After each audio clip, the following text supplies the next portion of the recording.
ఇక పల్నాడు జిల్లాలో పోలీసు వ్యవహార శైలి సంచలనంగా మారింది. మాచర్లలో ఏఎస్ఐగా పనిచేస్తున్న సదరు పోలీసు ఏకాంతంగా ఉన్న జంటలను వీడియోలు తీసి డబ్బులు వసూలు చేస్తున్నట్లు ఆరోపణలున్నాయి. అంతేకాకుండా తన కోరిక తీర్చాలంటూ వేధిస్తున్నాడని బాధితులు ఆరోపిస్తున్నారు. ఇందుకు సంబంధించిన వీడియోలు సోషల్ మీడియాలో హల్చల్ చేస్తున్నాయి. మాచర్ల నియోజకవర్గంలోని పర్యాటక ప్రాంతాలకు వచ్చే ప్రేమికులను ఇలా బెదిరించి డబ్బులు వసూలు చేస్తున్నట్లు సమాచారం అందుతుంది. ఇక మాచర్ల మండలం జమ్మలమడుగుకు చెందిన ఓ ఆటో డ్రైవర్ సహాయంతో వీడియోలు తీస్తున్నారని తెలుస్తుంది. మరోవైపు ఎస్ఐ కానిస్టేబుల్ కూడా ఇదే తరహాలో వ్యవహరిస్తున్నట్లు పెద్ద ఎత్తున ప్రచారం జరుగుతుంది. ఓ వ్యాపారి మహిళతో సన్నిహితంగా ఉన్న సమయంలో వీడియో తీసి బ్లాక్మెయిల్ చేసి పెద్ద ఎత్తున డబ్బులు వసూలు చేసినట్లు చెబుతున్నారు. ఫిర్యాదులు అందుకున్న జిల్లా ఎస్పీ బి కృష్ణారావు విచారణకు ఆదేశించారు.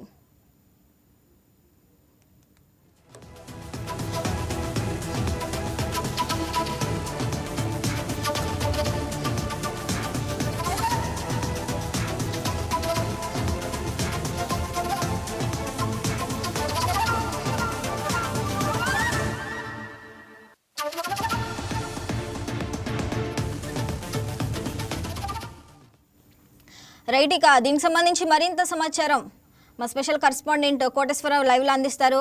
కోటేశ్వరరావు, చెప్పండి. ఇక పల్నాడు జిల్లాలో అయితే ఓ పోలీసు వ్యవహార శైలి అయితే సంచలనంగా మారింది. దాని గురించి అప్డేట్స్ ఏంటి? Good morning. ఈ రోజు ఆలస్యంగా వెలుగులోకి వచ్చినటువంటి ఒక ఏఎస్ఐ, రిటైర్మెంట్ కి దగ్గరగా ఉన్నటువంటి ఏఎస్ఐ వికృత చేష్టలకి ప్రజలైతే నివ్వెరబోతున్నారు. అక్కడ ఈ పోలీస్ డిపార్ట్మెంట్ లో ఉన్నటువంటి వాళ్ళు ఇటువంటి పనులు చేయటం, ఈ 10 రోజుల్లో ఇది 4వసారి. ఇద్దరు సస్పెన్షన్ వేట్లు కూడా జరిగినాయి.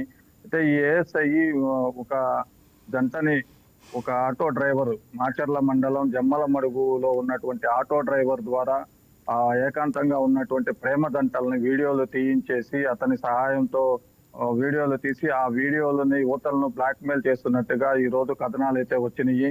అయితే ఇవి సోషల్ మీడియాలో కూడా ప్రచారం అవుతుండటంతో వైరల్ అవుతుంది. ఇటువంటి జంటలని అతను ఒక ఉద్దేశంతో వీడియోలు ఆడవాళ్ళకి చూయించి తనకు వాంఛ తీర్చాలి, లేకుంటే ఇది కొంచెం వైరల్ చేస్తాను అనేటువంటి ధోరణిలో అయితే వ్యవహరించి అతను ఈరోజు పట్టుబట్టడం జరిగింది.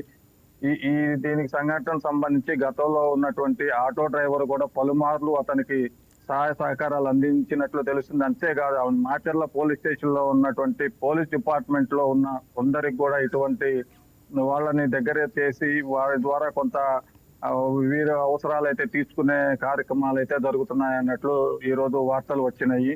దీని మీద ఎస్పీకి కూడా ఫిర్యాదు గతంలో చేశారు. అయినప్పుడు జిల్లా ఎస్పీ బి కృష్ణారావు విషయం తెలియగానే ఆయన దీని మీద ఒక ఎంక్వైరీ చేసి విచారణ చేపిస్తామని చెప్పి కూడా తెలిపారు. అయితే ఈ రోజు ఈ ఏఎస్ఐ చేసిన వికృత చేష్టలకి ప్రజలైతే నివ్వెరబోతున్నారు. రిటైర్మెంట్ కి దగ్గరగా ఉన్నటువంటి ఈ ఏఎస్ఐ చేసిన చండాలపు పనికి కొందరు ప్రజలైతే చాలా ఇబ్బందిగా ఉన్నారు. మహిళా సంఘాలు కూడా ఈ రోజు మహిళా కమిషనర్ ని కలిసి ఈ మాచర్ల పోలీస్ స్టేషన్ కి సంబంధించి కొందరు పోలీసులు చేసే కార్యక్రమాల మీద ఒక మెమరాండం కూడా సమర్పించే ప్రయత్నం అయితే జరుగుతుంది. అంటే కోటేశ్వరరావు, మరో ఎస్ఐ కానిస్టేబుల్ పై కూడా వచ్చిన ఆరోపణలపై కూడా మరి విచారణ ఏమైనా జరుగుతుందా? మరో ఎస్ఐ మీద, కానిస్టేబుల్ మీద విచారణ అయితే ఈ రోజు ఎస్పీ చెప్పడం జరిగింది. విచారణ చేసి తగిన చర్యలు తీసుకుంటామని చెప్పారు.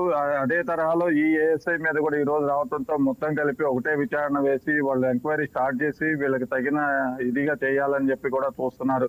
అయితే ఇక స్థానిక సమాచారం మేరకు ప్రజలు అవగాహన ఉన్నంత వరకు ప్రజలు అనుకునే ఉద్దేశం ఏంటంటే వరుస కథనాలు, పోలీసులు సస్పెండ్లు, విఆర్లు, ఇటువంటి రిటైర్మెంట్ కి దగ్గరగా ఉన్నటువంటి ఈ వయసులో కూడా ఇటువంటి నిర్వాహకాల మీద ప్రజలైతే చాలా తీవ్ర ఆందోళనగా ఉన్నారు. అయితే వీరిని సస్పెండ్ చేయటం కాదు, విఆర్ పంపించటం, ఇటువంటి వారిని పోలీస్ డిపార్ట్మెంట్ నుంచే తీసేయాలని చెప్పి ప్రజలైతే కోరుతున్నారు.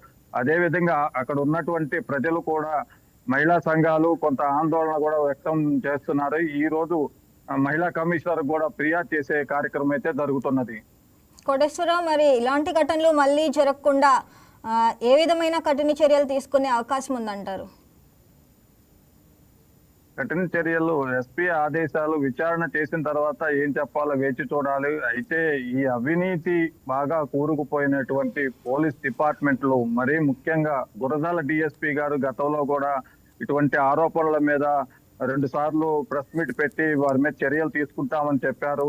ఈ అవినీతి ఆరోపణలు, మహిళలు లైంగిక వేధింపులు మీద సీరియస్ గా తీసుకోవాలని ప్రజలైతే కోరుతున్నారు. అంతేకాకుండా మాచర్లలో ఇది మొదటి సంఘటన కాదు, ఇది 4వసారి. ఈ నెలలోనే ఈ రోజుకి వచ్చేసి 4వ సంఘటన ఇది. ముఖ్యంగా పల్నాడు జిల్లాలో ఉన్న పోలీసుల వ్యవస్థ మీద కొంత సన్నగిల్లుతుంది ప్రజలకు నమ్మకం.